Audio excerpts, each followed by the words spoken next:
Thanks, Rob. So for anybody that's not familiar with Ted Lasso, if you're one of the 5 or 10 people in the world that hasn't caught one of the 2 seasons, Ted Lasso is based.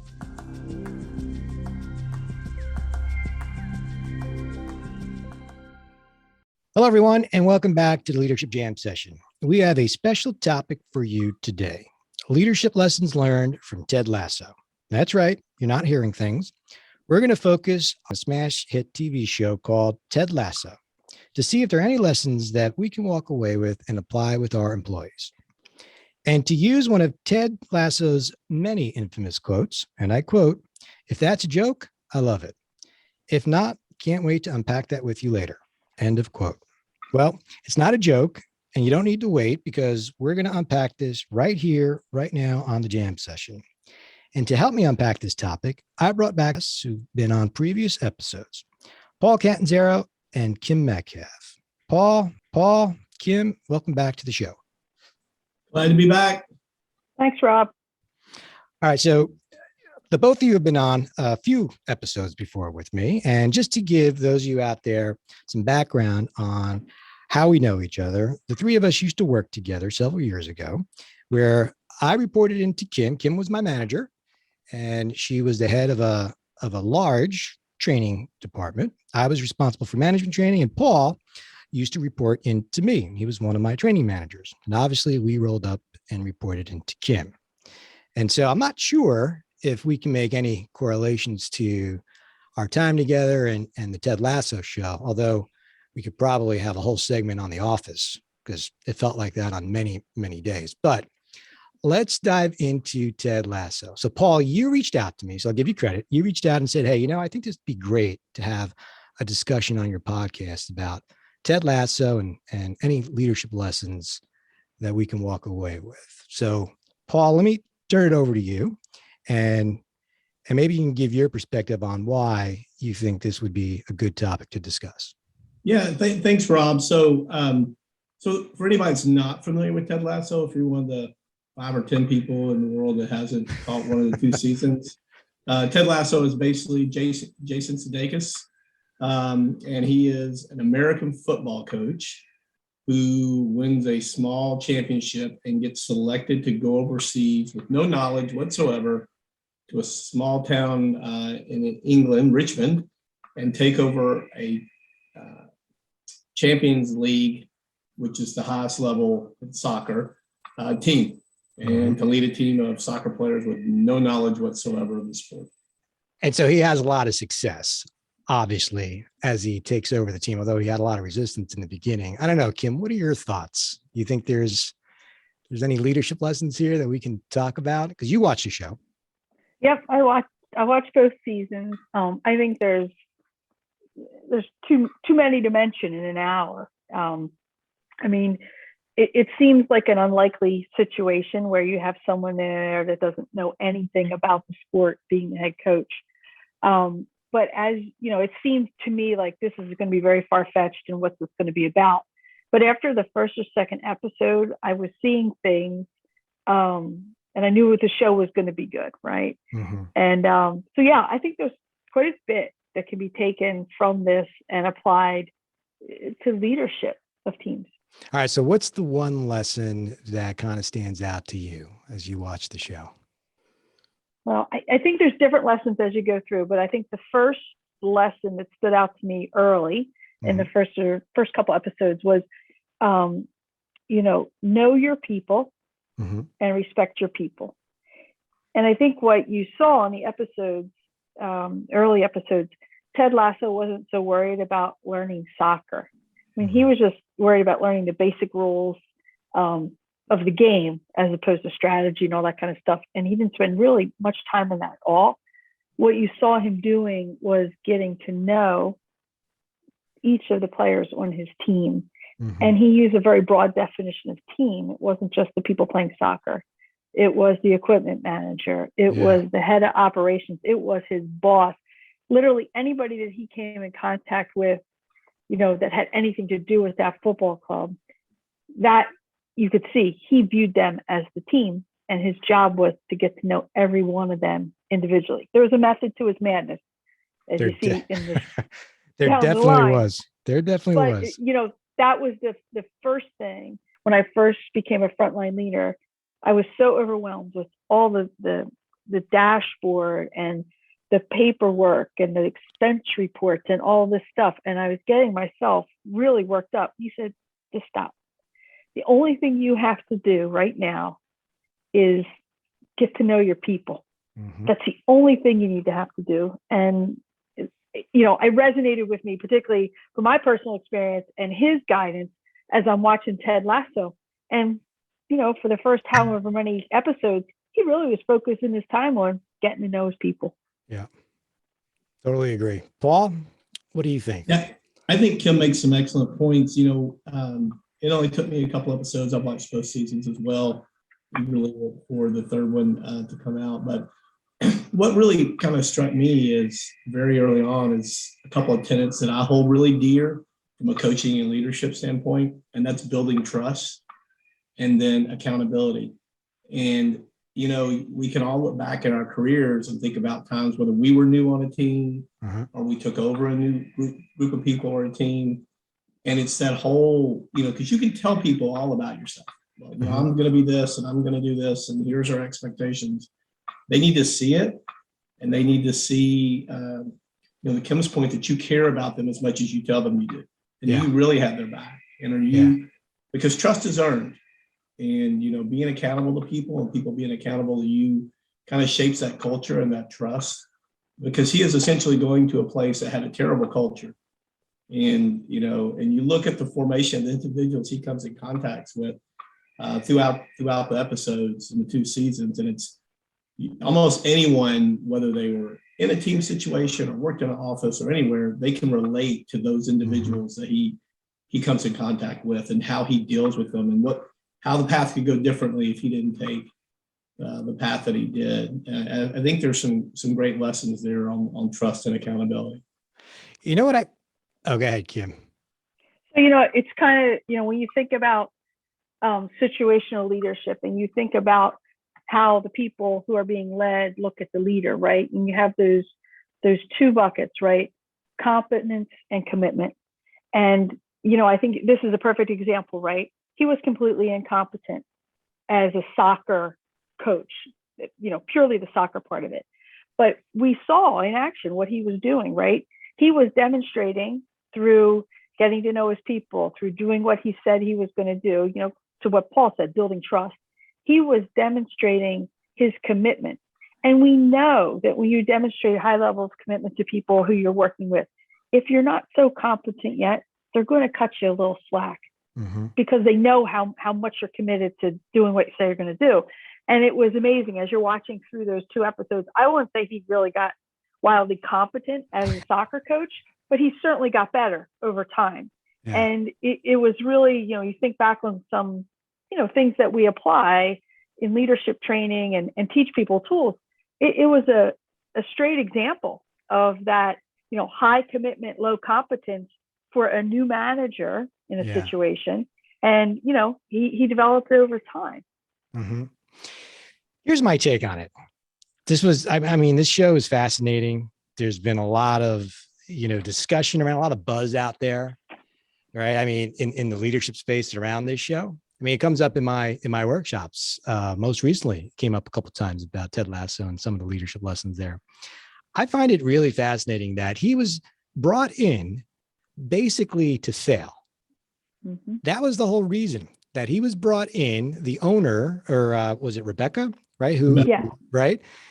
Her whole plan was, I'm going to bring this guy in who doesn't know a thing about soccer because I want him to fail. So that way, there was other motives that she had for that. And what's interesting is what she didn't realize was the leadership skills that he brought to the table. And if we think about this, how many times have we seen, leaders who got promoted or individuals who got promoted because they had like this pedigree behind them, right? But were terrible leaders. And there's many out there who are kind of like more behind the scenes, who have exceptional leadership skills that can move in and out of many positions without the technical knowledge, but be highly successful because of their leadership skills. Is that fair? Yep. Right. But I do think it's fascinating how, and he ended up winning her over. Yeah. Well, to that point, right? I think that's one quality of leadership, right? I think, outstanding leaders tend to be very optimistic, right? Not unrealistic, optimistic. And I think he was very optimistic, right? He had that very can-do personality, very up, almost to a point of annoying. But I don't think he knew that he was brought in there to fail. Yeah. And he thought he was coming in there. This was a challenge. And he was very optimistic that he was going to be able to pull this team. Now, without saying it in his very folksy way, I think Ted Lasso knows that he's a good leader. Yeah. I think it's a great point. I do think you touched on something that type of leadership style, that positivity, which is a great, style, does annoy people, right? It can annoy people. And yet he did bring the right balance. Let's be honest. If he baked cookies every day for his boss, if I baked cookies and brought that in every day for you, you'd kill me. That would annoy you to no end, right, Paul? Like, yeah, that would just drive her crazy. Agreed. But he also, I think it goes to some of the things that we're talking about. But he had great self-awareness, both personally and socially, the ability to recognize, and he truly was trying to coach everybody to the best person they could be. And so that, and while he didn't win people right away, he garnered that trust, and he held himself accountable to the things that he said he was going to do. And he had great balance. You mentioned balance. I mean, his partner was the complete opposite of him, and they coach and him interact so well together. Who's the coach? Coach Beard? Coach Beard. Coach Beard. Yeah. They interacted so well together, and almost like reading each other's minds. And in great teams, you had that interplay where you're able to kind of roll off each other. And so while sometimes, excessive positivity can just kind of rub people the wrong way, I think he was self-aware of that, and he never really changed who he was, but he did change his approach. And that was, I think that's key when you talk about leadership roles or coaching roles, that you recognize the individual. Back to Kim's point, all you got to worry about your people. Well, each people is a person. And so you just want to recognize the individuality within that person, and you're the same, but your approach to that person is going to be different as to what their needs are. And so he exhibits that a lot throughout the 2 seasons. Yeah, and that's the thing. People, look at leaders, and it's like you'll sometimes say, well, they don't treat everybody the same. Well, of course not. You need to be fair to everybody, but you don't treat everybody the same, because treating everybody the same isn't personalizing your leadership style as you need to. And I think that's a big takeaway from this. What the long-term captain Roy needs is very different than what the young player Sam needs, is very different than what that superstar Jamie needs, right? And you could see he approached each of them very differently.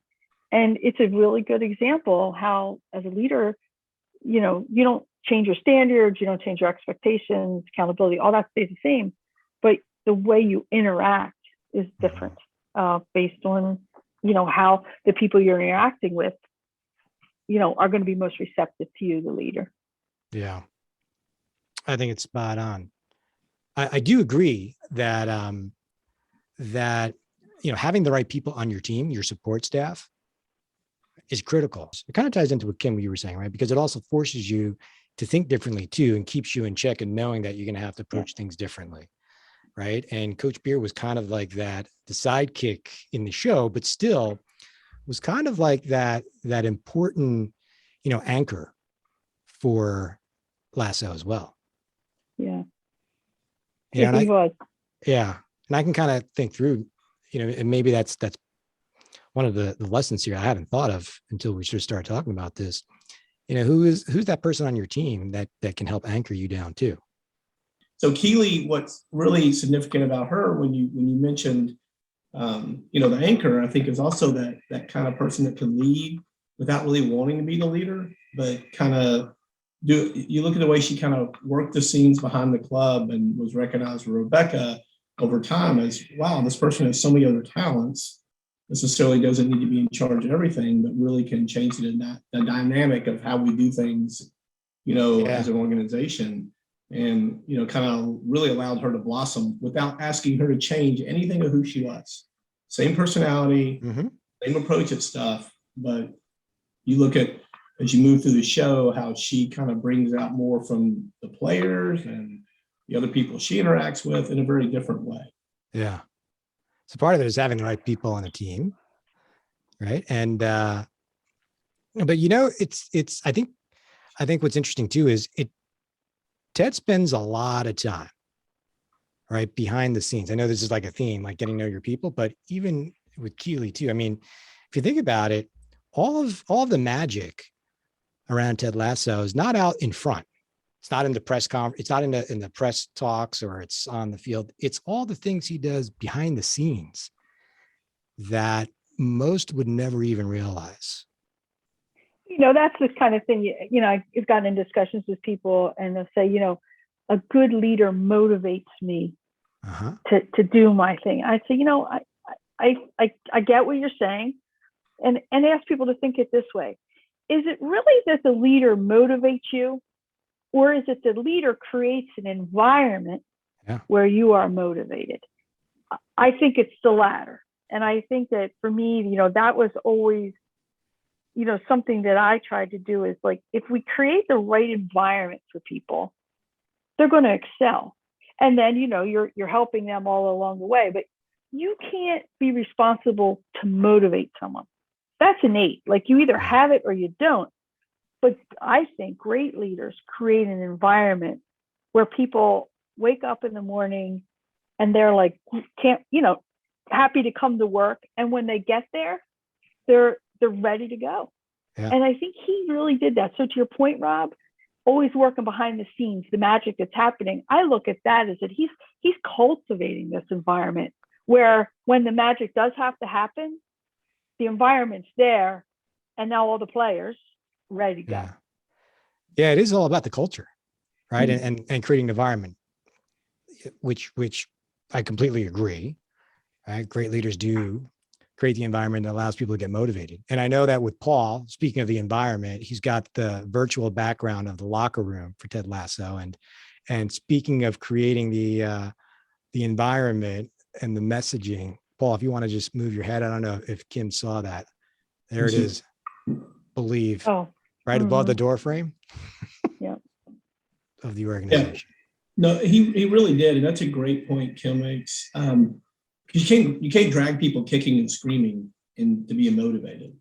But if they feel safe in the environment you've created and they feel like they can venture out and really speak and be who they want to be without repercussions, then you're going to get the best of people. It's so funny when Kim said it, I was thinking back of Simon Sinek, the Leaders Eat Laughs, and he talks a lot about environment and safety. And I just, it just made me think, I wonder if they've read a lot of the stuff, books from leadership and principles that we use in our team when we work together, and pull them, because it was so evident what was being done in the background as they develop characters throughout the 2 seasons, to kind of see them kind of unfold and come out and be really strong versions of who they were. Paul, you bring up a really interesting thing as I think about it, this idea, how did he create safety? And let's be honest, there are some interesting characters on this show, right? Mm-hmm. I mean, you look at them face value, you're like, oh, that guy's a weirdo, or that guy's a jerk, or that guy. You never see in the show Ted Lasso, through facial expression, verbal, anything, body language, he never is passing judgment on anybody. And he's very accepting of everybody and their quirks. And I think to Paul's point, creating that safe environment, I think that's why the show is so refreshing too, right? It's, I wouldn't say it's soft, but it's kind. And in this environment, these past couple of years with COVID, with, world events, US events, everything, things have gotten ugly. And I think that's striking to me, that you see this very positive situation emerge, and it's a kind and accepting environment where you can see that he truly wants the best for everybody. And what starts to happen is then everybody starts to want to have the best for everybody. And you watch the team when there are things that they do together throughout the season, it becomes more and more cohesive, and they become more and more overtly supportive of each other. And it's kind of like a, it just kind of builds on itself, and it's taking on this very positive life of its own. And so when I look at that idea of safety, Paul, I think that's one of the key things in this, that he does create that safe environment. It's very accepting, and you just see how the whole thing blossoms. Yeah, it's a great point too. What also is really apparent too is they don't make it so positive where they never fail. Right. That's a great point. They fail. I mean, they don't always succeed, and sometimes they fail miserably, because that's life. And right. So I think that's what kind of the popularity show, but the draw, because that's real. And when you're in charge of a team, things don't always go your way. And it's not the culture you build, but is the culture you build sustainable through the hard times as well as the good times. I think it's a great point. He never changed who he was. Right? And you're right. There was failures. But I do think what's important is that non-judgmental approach. I think that's critical. And it's so different than, I don't know about that, both of you, but what I love about the show too is it just kind of also flies in the face of traditional coaching, right? Growing up, I don't think I've ever had a coach that came anywhere close to that type of approach, right? A lot of it was, some of it was demanding and the tyranny, and obviously there was praise and recognition too, but times have changed. And I think that's some of the parallels they're making too, that even, great coaches are empathetic, non-judgmental, they praise, right? And, they approach things with that positivity coaching approach. So it is very interesting. And I think some good reminders too of how times have changed. Yeah, there's no question about it.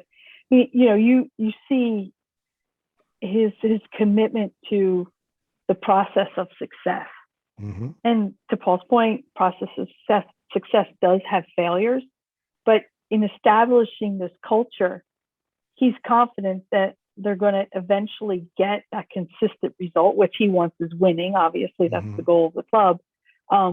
But day in and day out, the way that the show's set up, you see that consistency to the process. He and his assistant coach get a coffee, they walk to work, they go to work. He brings the boss her, biscuits in the morning. And it's just this every day, it's that consistency of showing up and committing to the process, working the plan, and day in and day out. There's no quick fix for success. Yep. And you know what? He's not. So I'll go back to what you said. Some people do view him as soft. It's just a soft leadership approach. He's really nice. But really, when you dig deeper down, to your point, he's relentless. He is absolutely relentless, to the point where some people might view him as annoying, but he's not quitting. Nope. He's got his plan and he's full steam ahead, and he is relentless, but he just has a quiet approach about it. Yeah. Yeah. So, and I look at back the power of feedback, whether they realize it or not. That's what he's consistently doing, is soliciting feedback on everything. Yeah. And, okay, we'll do it that way. And it's never just, we're going to do it my way regardless. It's always, feedback from the people around him. Very true. All right. So let's wrap up with one more question. I kind of started the episode with a quote, one of Ted Lasso's many quotes, and he has several of them. So what is your favorite Ted Lasso quote? Paul, I'll start with you. So for me, it's be a goldfish. And it maybe comes to, I think it's a lot of people's, you've seen shirts with it that say be a goldfish, and the quote's a little deeper. You know what the happiest animal on earth is? it's a goldfish. You know why? It's got a 10-second memory. So that's your favorite quote. Yeah. And then, because, to get over adversity in life, you need to have that 10-second memory. So you need to be a goldfish, and not, you need to learn from your mistakes, but they just don't need to consume you. And that was his point to Sam. It's like, look, you're going to get beat. It's a game. That's what happens. Be a goldfish. It's awesome. Kim, what about you? I like that one a lot too. But there's another one there, and it said, the quote is, as the man said, the harder you work, the luckier you get. And, this is kind of like a life lesson back from my father and watching sports and in life. He's like, Kim, there really isn't luck. It's right. The harder you work, you're going to create your own breaks. You're going to create your own opportunities. And I think that that is a terrific quote, that, you can sit around and hope that you get a break. But if you're present, you're in the game, and you're out there, giving it 100%, every day, day in and day out, you're going to get a couple breaks along the way, just because you're present so much of the time. And I think that that's a super, super quote, and, something to just focus on, because everybody gets some good breaks, everybody gets some bad breaks, but you've got to be pushing and keep at it for the breaks to happen. So that was another one, in addition to the goldfish quote, that resonated with me. That's pretty cool. Well said. All right. Well, I appreciate you both coming on and helping me kind of talk through this. I think it was a great discussion. A lot of lessons learned. Appreciate you both. Yep. Thanks, Rob. Thanks, Rob. Believe. Gotta believe.